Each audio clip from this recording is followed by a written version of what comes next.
Galati, diretora técnica da Santa Casa. Enfim, para falar sobre esses números que a gente passa o boletim todos os dias aqui no nosso Clube Notícias pela manhã. E estamos vendo que a ocupação da UTI não cede. Primeiramente, bom dia, doutora Salma. Obrigada mais uma vez por atender ao nosso convite. Acho muito importante essa comunicação direta com os nossos ouvintes para a gente poder informar o que tem acontecido nessa etapa da pandemia aqui na nossa cidade. Bom dia. Bom dia, Vanessa. Obrigado por poder estar participando novamente aqui. Doutora Salma, faz alguns dias já, eu dou o boletim todos os dias, como eu disse, e a gente vê que a UTI, oficialmente temos 14 leitos e a ocupação está sempre acima, com 16, 17 pessoas. Eu gostaria que a senhora pudesse falar para os nossos ouvintes o que isso representa para o nosso hospital, para a equipe da Santa Casa, enfim, para o nosso cuidado em geral nesse momento da pandemia. Hoje nós somos 20 leitos, né? Aumentou. Teve uma ampliação de 6 leitos a mais. Dos 14, nós temos 17 leitos SUS e 3 leitos para convênios, né? Que isso foi uma outra providência que já não era sem tempo, né? Que a gente precisava também resguardar os pacientes de convênio, porque não tem leitos fora daqui nem para convênio. Uhum. Então é uma grande preocupação nossa. Então nós tivemos que ampliar esses leitos, diminuímos o número oficialmente, né? Porque vocês já estavam trabalhando com essa possibilidade, mas oficialmente agora é oficial. E porque é uma situação que precisa estar pronta. Não adianta você chegar com o paciente grave, entubado, e depois não ter respirador, não ter leito para colocar, não ter monitor, não ter bomba de infusão. Então é muito difícil, isso tem que estar pronto. Uhum. Então nós temos 20 leitos prontos para receber os pacientes. Temos nesse momento, alguns respiradores das cidades vizinhas, São Pedro da União, Guaranésia, Aceburgo, né, Muzambinho, que nos emprestaram os respiradores para que a gente possa ter um maior número de respirador. Se der o defeito no outro, tem como suprir, né? Porque a maioria desses pacientes, 100% desses pacientes que estão na UTI estão entubados. Entendeu? Nossa. Então isso é muito grave. Muito grave. É isso que a população tem que se preocupar e de uma vez por toda entender. E além de serem muito graves, estarem entubados, estarem chegando numa situação de evolução muito rápida da doença, que eles já chegam mal, já chegam necessitando de intubação, que não era o que a gente viu no começo da pandemia. É isso que eu ia perguntar. Teve uma diferença, né? Há um ano atrás, você esteve aqui para a gente conversar sobre isso e a situação era muito diferente, não era? Sim, exatamente. Nós não tínhamos lotação de leitos. Os pacientes chegavam, evoluíam com 48 horas, que pra gente já era muito tempo, né? É muito rápido, né? Às vezes uma semana. Então, era um outro perfil de pacientes, eram realmente mais pacientes idosos, mais um ou outro de 50, 60 anos. Então, era um perfil diferente. Hoje não. Nós temos hoje pacientes internados com 28 anos, temos crianças que já foram internadas, que já foram transferidas, temos bebês, que nem eu tive nesse final de semana na regulação do SUS, um bebê de 2 dias com insuficiência respiratória e testou Covid, não aqui em Guaxupé, entendeu? Sim. É na região, é em Minas Gerais. Uhum. E aqui em Guaxupé nós temos paciente internado, entubado com 35 anos. Então, isso é muito grave. Isso chama a atenção que mudou o perfil dos pacientes que agora necessitam de terapia intensiva.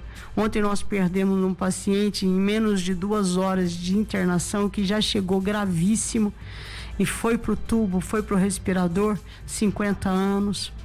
Também não é de Guaxupé, mas é da região, né? E são pessoas. Isso que é importante, né? Independente de onde vem, são pessoas. e que estão aumentando as estatísticas de Minas, do Brasil e do mundo, e que estão deixando filhos pequenos, estão deixando familiares, mãe, pai, esposa, irmãos, amigos, entende? Em plena... e tendo muito ainda que viver e acontecer. Atividade produtiva, né? Com muita coisa para viver ainda. Isso, e é uma doença ingrata, porque nós temos pacientes que também essa madrugada, que ficou no hospital 30 dias, 35 dias, 28 dias, foi bem, saiu, estamos de alta, exame, gasometria normal, e de repente você vai evoluir, morreu. Uhum. Entendi. Então, essa situação, como fica o pessoal que dá assistência? Uma sensação de frustração, de impotência, uma surpresa ruim, né? Que vai acontecendo, o acúmulo de responsabilidades, né? O cansaço emocional e físico também deve estar muito grande. Vem tudo junto, né? E com o aumento desses leitos, vocês conseguiram aumentar a equipe? Nós sobrecarregamos as equipes, né? O hospital está selecionando, está contratando, principalmente técnicos, enfermeiros e médicos também. Mas nós já temos alguns médicos novos que estão compondo a equipe, né? Que deu a assistência desde o início. Nós temos 2 equipes de UTI agora para Covid e uma para geral, né? Então são pessoas diferentes atuando e pessoas mesmo plantonistas que se dividem entre as 3 clínicas também. Então está sendo um trabalho conjunto muito importante. Para poder passar por tudo isso, né? Sim. Você consegue dar alguma explicação sobre o porquê que esses pacientes chegam no estado mais grave nesse momento? A gente sabe que tem as novas variantes, né? Que eu não sei se já foi detectado aqui em Guaxupé uma dessas novas variantes, que a gente viu que em Mococa já foram 4, tão perto daqui de Guaxupé. A gente tem a questão dessa medicação que as pessoas estão tomando precocemente e sabe que isso pode aumentar até o risco de ter um caso mais grave. Qual é a explicação, doutora Salma? Então, isso é importante, que você falou do tratamento precoce, né, da automedicação, né, do uso de kits para Covid. Isso tudo não existe, né? Isso não é uma orientação médica. Isso não passa pelo consenso dos médicos, né? Pelo menos os que trabalham de maneira ética, que são com medicamentos considerados éticos, ou seja, medicamentos que já foram testados, cuja eficácia foi comprovada por evidências dentro de trabalhos médicos aplicados. Então, isso é medicina feita com responsabilidade. Então, eu acredito que o que possa estar acontecendo, que esses pacientes estejam sendo tratados de maneira inequívoca, errada, né? E com isso, às vezes, eles podem ou também por automedicação e estarem demorando um pouco mais para procurarem assistência médica. Isso acontece, porque muitos dos casos graves a gente vê.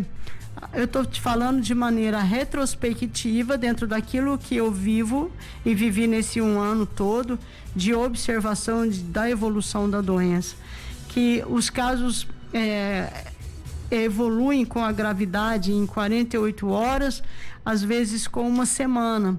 Então, esse 1 semana, geralmente a gente via dentro do hospital, que o paciente estava internado. Agora pode estar acontecendo que eles estão em casa, estão em isolamento, né, domiciliar, e de repente eles já chegam para a gente com uma história já em andamento, com um quadro clínico já evoluído, vamos dizer assim, né? Também a virulência do vírus pode estar diferente com essas variantes. Cada vez que nós temos variantes, nós sabemos que são formas mais adaptadas. Então elas conseguem trazer uma doença mais grave, sim. Então pode ser isso? Pode. Como que a gente vai saber? Só por exame. Não dá para falar, eu tô com a variante, se você não fez um exame de PCR. É o mesmo PCR, sim, mas procurando por essas novas formas. Né? E por que isso acontece? O próprio SARS-CoV-2 que a gente viu, que é o causador da Covid-19, ele já é uma mutação do próprio SARS-CoV, que já é identificado desde 1960. Já existiram alguns surtos também dedicados a ele, mas com um número graves, mas com um número muito menor de pessoas atingidas. Então, o que a gente vê hoje nessa pandemia é uma aberração, é uma mutação de um vírus que se tornou muito virulento. Sim. E quanto mais ele se multiplica, mais ele se adapta e mais ele fica mais inteligente, né? E com isso é de onde que vem essas variantes, que existem mais de 1000 variantes, né?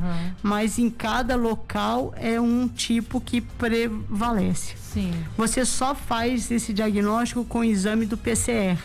Exames em laboratórios, e não são todos os laboratórios que fazem, principalmente nem todos os laboratórios particulares, os outros são mais laboratórios de pesquisa médica também. Mas nós estamos tentando identificar alguns casos que a gente acha que merece essa avaliação.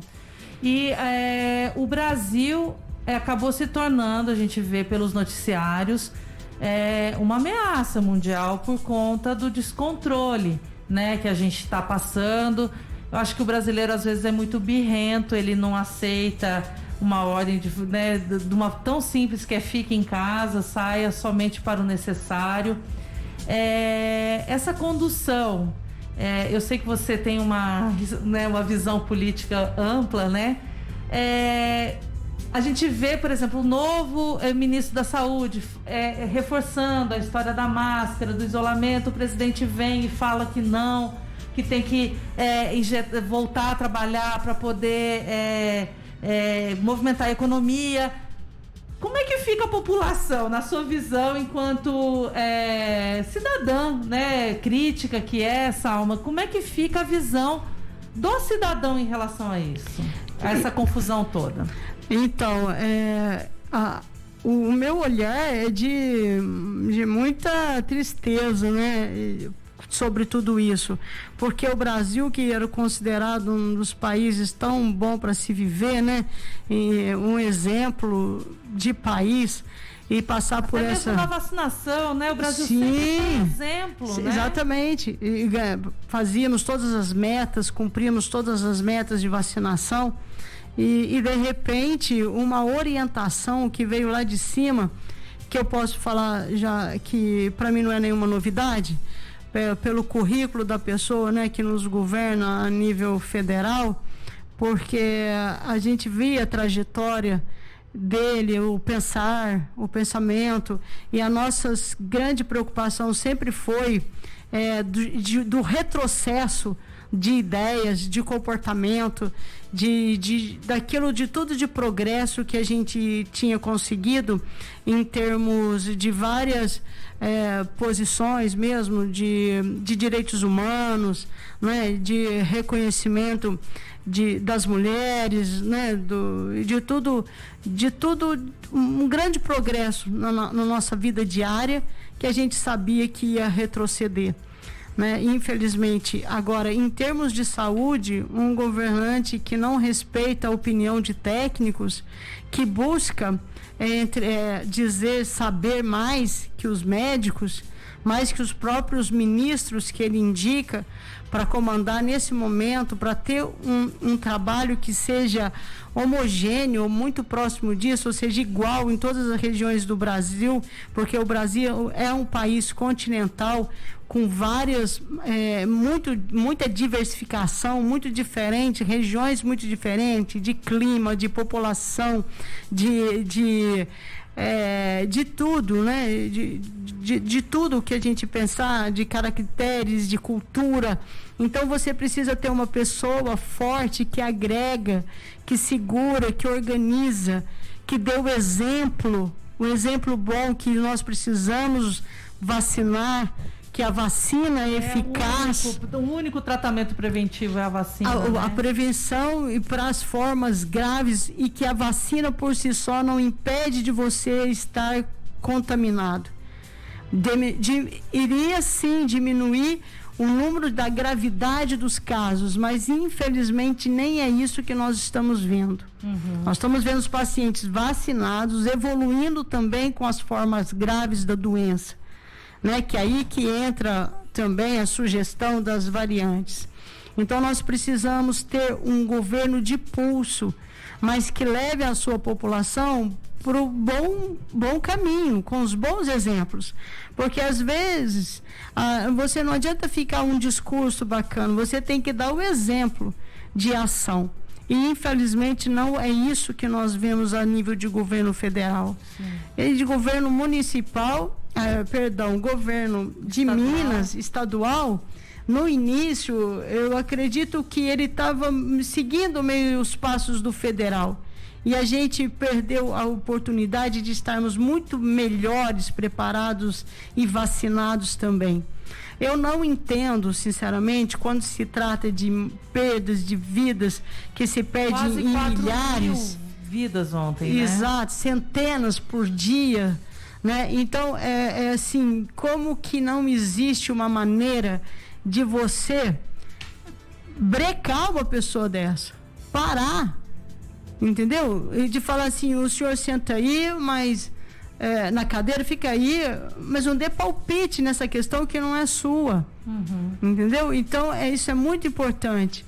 E também ações governamentais que poderiam ter sido feitas nesse momento, que é facilitar a importação de insumos, facilitar a importação de equipamentos, insumos farmacêuticos, de matéria-prima para os medicamentos, que está faltando matéria-prima, não tem condições de importar, né? É uma ação que eu considero que seja do governo, não só do presidente, do governador, mas dos deputados, dos senadores, né? Em facilitar essas importações, em abaixar os valores, não deixar essa supervalorização de preços que a gente assistiu, que dificultou a muitas pessoas adquirir, muitos hospitais, tudo, instituições em adquirir o kit intubação que chama, né? Os remédios que estão faltando.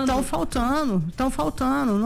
Ontem nós já levamos uma lista de medicamentos, encaminhando para a Secretaria de Saúde de Alfenas, que é a nossa regional, para que a gente fosse. Então, essas ações governamentais que realmente são urgentes, né? E que realmente fazem a diferença.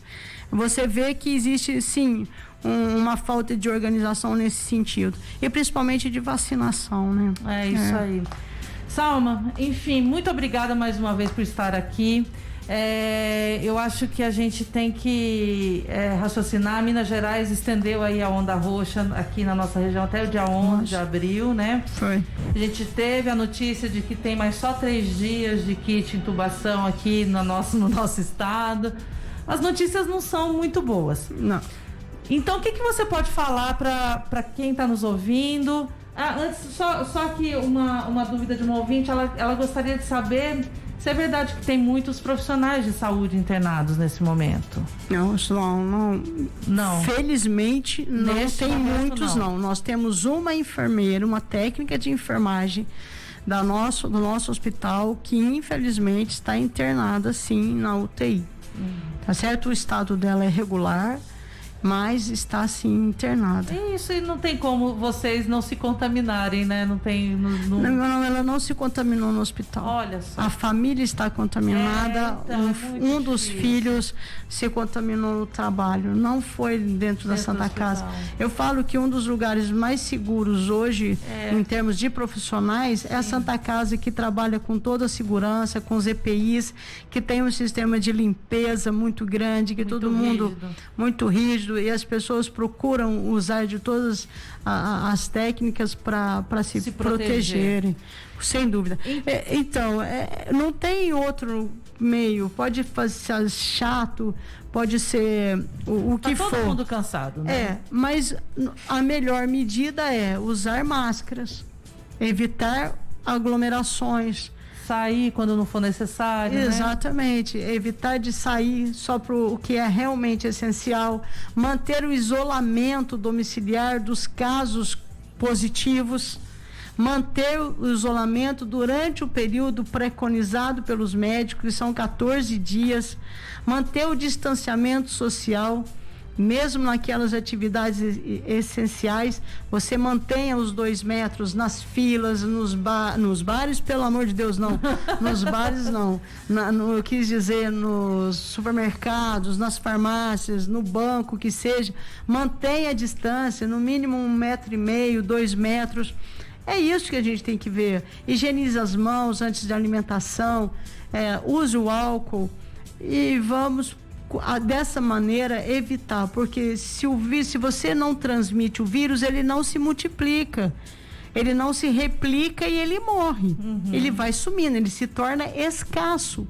A responsabilidade individual nesse momento para o coletivo é muito importante. É muito importante, e não tem como pensar na sua individualidade, né? E não tem, por quê? Porque é um comprometimento da população toda, e você não tem como, não tem outra maneira.